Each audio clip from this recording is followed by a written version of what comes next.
ലൈഫിൽ ഞാൻ ഒട്ടും തന്നെ സ്വപ്നത്തിൽ പോലും കാണാത്ത ഒരു ദിവസമാണിത്.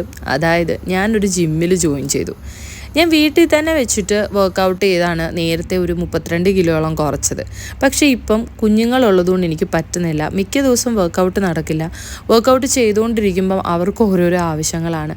സോ നമ്മുടെ പ്രയോറിറ്റീസ് മാറുമല്ലോ. അവർക്ക് ഇമ്പോർട്ടൻസ് കൊടുക്കും. അപ്പം ഇടയ്ക്ക് വെച്ച് വർക്കൗട്ട് സ്റ്റോപ്പ് ചെയ്യും. ആദ്യത്തെ ദിവസമായതുകൊണ്ട് ഭയങ്കര എക്സൈറ്റഡ് ആയിരുന്നു. അറ്റ് ദ സെയിം ടൈം കുറച്ച് ടെൻഷനും ഒക്കെ ഉണ്ടായിരുന്നു കേട്ടോ. സത്യം പറഞ്ഞാൽ ജിം ക്ലോത്ത് ഇടാനുള്ള ഒരു കോൺഫിഡൻസ് ഒന്നും ഉണ്ടായിരുന്നില്ല. നമ്മുടെ ഫ്ലാറ്റിൻ്റെ അടുത്ത് വേറെ ജിമ്മൊക്കെ ഉണ്ടായിരുന്നു. പക്ഷേ നമുക്കൊരു വാക്കിംഗ് ഡിസ്റ്റൻസ് അങ്ങോട്ടും ഇങ്ങോട്ടും കൂടെ 30 മിനിറ്റ്സ് ഉണ്ട് കേട്ടോ. അങ്ങനെ അത്രയും ഡിസ്റ്റൻസ് ഉള്ളൊരു ജിം ചൂസ് ചെയ്യാനുള്ള കാരണം എന്ന് വെച്ചാൽ അവിടെ പേഴ്സണൽ ട്രെയിനേഴ്സും ഒക്കെ ഉള്ളതുകൊണ്ടാണ്. ഈ ടവറിൻ്റെ പേര് ബോട്ടിൽ ടവർ എന്നാണ്. ഞങ്ങൾ കല്യാണം കഴിഞ്ഞ് വന്ന സമയത്ത് ഷെയറിങ്ങിൽ ഇവിടെ താമസിച്ചിട്ടുണ്ടായിരുന്നു. അപ്പോൾ ഇത് കാണുമ്പം തന്നെ ഒരു നോസ്റ്റ് ഫീലാണ് വരുന്നത് കേട്ടോ. സത്യം പറഞ്ഞാൽ എനിക്ക് നടക്കാൻ വയ്യ. എനിക്ക് ഒന്നാമത് നടക്കാനുള്ള ബുദ്ധിമുട്ട് വണ്ണം കൊണ്ട്, രണ്ടാമത് എൻ്റെ മസിൽ കയറി പിടിച്ചതാ. ഞാനൊരുമാതിരി തളർവാദം വന്നിട്ട് നടക്കുവാണ്. മസിൽ ക്രാമ്പ് ഉണ്ടായി. എന്തൊരു പെയിനാ. അതും ഇടതുകാല് ഞൊണ്ടിയാണ് ഞാൻ പോകുന്നത്. ആദ്യത്തെ ദിവസം തന്നെ.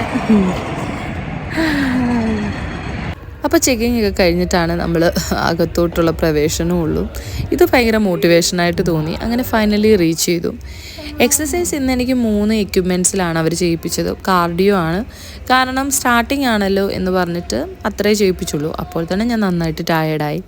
ഒരു 1.5 hours ഞാൻ വർക്കൗട്ട് ചെയ്തത് കേട്ടോ. എൻ്റെ തന്നെ ഇമേജസും കൈവണ്ണവും ഒക്കെ കണ്ടപ്പം എനിക്ക് തന്നെ ഒരു വിഷമമൊക്കെ തോന്നി. വെയിറ്റ് നോക്കിയപ്പോൾ 93 ഓൾമോസ്റ്റ് ഉണ്ടായിരുന്നു. അതും സങ്കടം തന്നൊരു കാര്യമാണ്. കാരണം ഇത്രയും ആഴ്ചയായിട്ട് വർക്കൗട്ടും കാര്യങ്ങളും ചെയ്ത് 1-2 കിലോ കുറഞ്ഞതാണ്.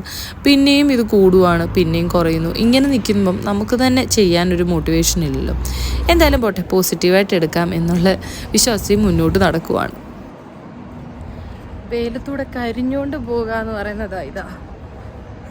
നാളെ തൊട്ട് ക്യാപ്പ് മേടിക്കണം, അല്ലേ കുട എന്തെങ്കിലും മേടിക്കാൻ. ഭയങ്കര വെയിലാണ്. അവിടെ നടന്ന് ഇവിടെ വന്നപ്പോഴത്തേക്ക് ഏകദേശം ഇതായിരുന്നു സമയം. അപ്പം ഞാൻ ഓൾറെഡി തുണി വാഷ് ചെയ്യാൻ ഇട്ടിട്ടാണ് പോയത്. അപ്പോൾ വാഷിംഗ് ഒക്കെ കഴിഞ്ഞ് ഡ്രൈയിങ് കഴിഞ്ഞിട്ട് അവിടെ കിടപ്പുണ്ടായിരുന്നു, അതെടുത്ത് വിരിച്ചു. അതിനുശേഷം മുട്ടയും ഞാൻ വേവിച്ച് വെച്ചിട്ടാണ് പോയത്. കാരണം എനിക്കറിയാൻ വരുമ്പോൾ നല്ല വിശപ്പായിരിക്കുമെന്ന്. സോ ഞാൻ എൻ്റെ ബ്രേക്ക്ഫാസ്റ്റ് എടുത്തു. ഇതായിരുന്നു എൻ്റെ ഒരു ബ്രേക്ക്ഫാസ്റ്റ് എന്ന് പറയുന്നത്. ആൽമണ്ട് സോക്ക് ചെയ്തതും പിന്നെ മുട്ട ബോയിൽ ചെയ്തതും പിന്നെ ഒരു കപ്പ് ബ്ലാക്ക് ടീ ആണ് കേട്ടോ. പിന്നെ ഈ ഒരു മുട്ടയുടെ മഞ്ഞ ഞാൻ കഴിച്ചില്ല. ഹസ്ബൻഡിന് നമുക്ക് എക്സ്ക്യൂസ് പറയാൻ പറ്റില്ലല്ലോ. ലഞ്ചും കാര്യങ്ങളും പ്രിപ്പയർ ചെയ്തു. പിന്നെ വെള്ളം ത്രൂ ഔട്ട് ദ ഡേ ഒരു 4 liters ഓഫ് വെള്ളം ഞാൻ കുടിച്ചിട്ടുണ്ട്. ഇടയ്ക്ക് വിശന്നപ്പം ഒരു പെയർ എടുത്ത് കഴിച്ചിട്ടുണ്ടായിരുന്നു. പിന്നെ ഡയറക്റ്റ് ലഞ്ചാണ് കഴിച്ചത്. ഞാൻ കാർബ് അങ്ങനെ കട്ട് ചെയ്യുന്നില്ല ഫുള്ളായിട്ട്. സോ ഇതായിരുന്നു എൻ്റെ ലഞ്ച്. അതിനുശേഷം ഞാൻ വൈകുന്നേരം ആയപ്പം ഒരു ഗ്രീൻ ടീ കുടിച്ചു. പിന്നെ എന്തെങ്കിലും കഴിക്കാനും കുടിക്കാനും ഒക്കെ തോന്നിയതുകൊണ്ട് ഫ്രൂട്ട്സ് നോക്കി. ഇപ്പോൾ ഫ്രൂട്ട്സ് ആകെ ഇനി മുസമ്പിയും അവക്കാഡോയോ ഉണ്ടായിരുന്നുള്ളൂ. സോ ഞാൻ അതിനകത്തുനിന്ന് മുസമ്പി എടുക്കാമെന്ന് തീരുമാനിച്ചു. എനിക്ക് മുസമ്പി ജ്യൂസ് ഇഷ്ടമാണ്. അവക്കാഡോ അത്ര ഇഷ്ടമുള്ള കാര്യമല്ല.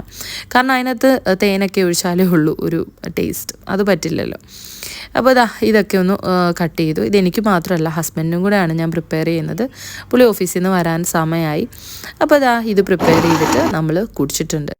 നിങ്ങൾ ഇതുവരെയായിട്ടും മുസമ്പി ജ്യൂസ് ഇങ്ങനെ കുടിച്ചിട്ടില്ലേ? ഒന്ന് ട്രൈ ചെയ്ത് നോക്കണം. ഭയങ്കര ടേസ്റ്റാണ്. ഒരു പുളി, മധുരം, ഒരു ഉപ്പ് രസം എല്ലാം കൂടി വരുമ്പോൾ നല്ല ടേസ്റ്റാണ് കുടിക്കാൻ. ഇച്ചിരി ഉപ്പിട്ടിട്ട് മധുരം ഇടുന്നതിനേക്കാളും ടേസ്റ്റായിട്ട് എനിക്ക് തോന്നിയിട്ടുള്ളത്. ചെയ്ത് നോക്കുക കേട്ടോ. എനിക്ക് ഫസ്റ്റ് ഡേ ജിമ്മിന് പോയതിനൊരു പ്രോത്സാഹന സമ്മാനമെന്ന് പറഞ്ഞിട്ട് ഹസ്ബൻഡ് ഇത് കൊണ്ടു തന്നു. ഞാൻ ഒട്ടും എക്സ്പെക്റ്റ് ചെയ്തിട്ടുണ്ടായിരുന്നില്ല. ഒത്തിരി സന്തോഷം തോന്നി.